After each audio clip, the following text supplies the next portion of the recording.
नमस्कार, news take के Y factor में आपका स्वागत है। मैं हूं योगेश मिश्र। कभी कहा जाता था चुनाव के दौरान पॉलिटिकल पार्टियां सांपनाथ और नागनाथ का विकल्प मतदाता के सामने रख देती हैं, ऐसे में मतदाता वोट देने नहीं आता है। यह स्थिति भी थी और मतदाता की मजबूरी भी। पॉलिटिकल पार्टियां मतदाता के मत देने की मजबूरी का फायदा सांपनाथ और नागनाथ के विकल्प देकर के उठाना चाहती थी। लेकिन जब से नोटा का विकल्प आया है तब से देखिए तो पता चलता है कि कितनी उदासीनता आज के तारीख में मतदाताओं में है, और ये जो हमारी पॉलिटिकल पार्टियां हैं वो किस तरह मतदाताओं को विवश करती हैं कि वो सांपनाथ और नागनाथ में से ही कोई विकल्प चुन लें। यही वजह है कि देश में चुनावों में नोटा की लोकप्रियता लगातार बढ़ती जा रही है। इसे विभिन्न राजनीतिक दलों के लिए एक चेतावनी के रूप में देखा जाना चाहिए। सुप्रीम कोर्ट के 27 सितंबर 2013 के फैसले के माध्यम से भारत में नोटा पेश किया गया, यानी उपरोक्त में से कोई विकल्प मतदाताओं को पसंद नहीं है। यह उम्मीदवारों को खारिज करने का एक मजबूत रास्ता मतदाताओं के हाथ लगा था। पिछले 5 वर्षों में विभिन्न राज्यों के विधानसभा और लोकसभा चुनाव के दौरान संयुक्त रूप से 1.29 करोड़ से अधिक मतदाताओं ने ईवीएम में नोटा का बटन दबाया है। Association of democratic reform ADR और नेशनल इलेक्शन वॉच NEW द्वारा संयुक्त रूप से किए गए वोटों के गहन परीक्षण में पाया गया है कि 2018 से 2022 तक विधानसभा और लोकसभा में 1,29,77,627 मतदाताओं ने नोटा का चयन किया। रिपोर्ट के मुताबिक राज्य विधानसभा चुनाव में नोटा को औसतन 64,53,652 वोट मिले।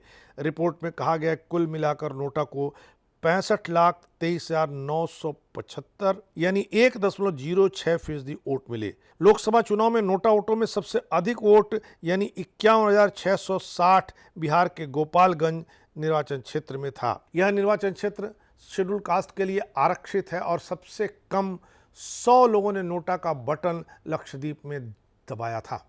राज्य विधानसभा चुनाव में नोटा ने 2020 में सबसे अधिक 1% हासिल किया।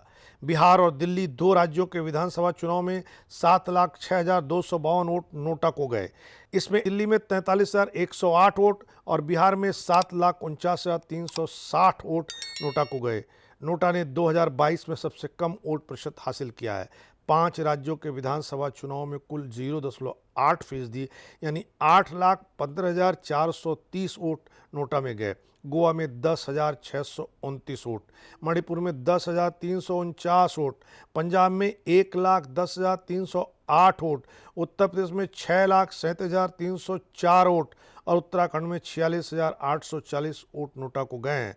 नोटा ने राज्य विधानसभा चुनाव 2019 में महाराष्ट्र में सबसे अधिक 7,42,134 वोट हासिल किए और 2018 के मिजोरम विधानसभा चुनाव में सबसे कम नोटा वोट 2,917 हासिल किए। नोटा ने छत्तीसगढ़ राज्य विधानसभा 2018 में सबसे ज़्यादा वोट शेयर यानी 1.98% हासिल किया।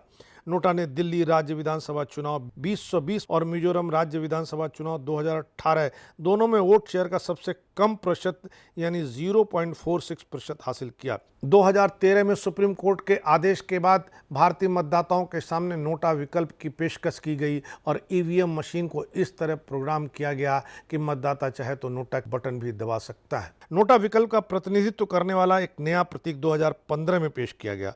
नोटा से पहले भारतीय चुनाव प्रणाली ने धारा 49O के तहत एक अलग रजिस्ट्री में नकारात्मक मतदान की अनुमति दी थी। हालांकि इसने मतदाता की गुमनामी को बरकरार नहीं रखा, लिहाजा इसे बंद करना पड़ा। दुनिया के कई और देशों में भी नोटा जैसा विकल्प उपलब्ध है। नोटा की शुरुआत के पीछे का विचार अधिक से अधिक लोगों को बाहर आने और मतदान करने के लिए प्रोत्साहित करना है। औसत मतदाता चुनाव लड़ने वाले दलों द्वारा रखे गए उम्मीदवारों से असंतुष्ट था तो वह मतदान करने के लिए बाहर नहीं जाता था। सुप्रीम कोर्ट ने कहा कि नोटा की शुरुआत से राजनीतिक दलों को स्वच्छ और लोकप्रिय उम्मीदवारों को पेश करने के लिए प्रोत्साहित किया जाएगा। नोटा संसद में सांसदों द्वारा मतदान में परहेज है प्रयोग किए जाने की तरह ही एक मतदाता को अधिकार दिया गया है। नोटा से आप अपनी असहमति जता सकते हैं। आप बता सकते हैं कि पॉलिटिकल पार्टियां जो उम्मीदवार दे रही हैं वो किस तरह की हैं। जिस तरह नोटा की तरफ लोगों का रुझान बढ़ रहा है, इससे राजनीतिक दलों को सोचने और समझने की ज़रूरत है। अपने उम्मीदवार पेश करते समय विचार करने की ज़रूरत है। अगर पॉलिटिकल पार्टी इस पर विचार नहीं करेंगी तो लोकतंत्र के लिए बहुत खराब समय का सामना उन्हें करना पड़ सकता है। इस बार इतना ही। अगली बार फिर मिलेंगे किसी नए सवाल पर नए ढंग से बात करने के लिए। तब तक के लिए नमस्कार।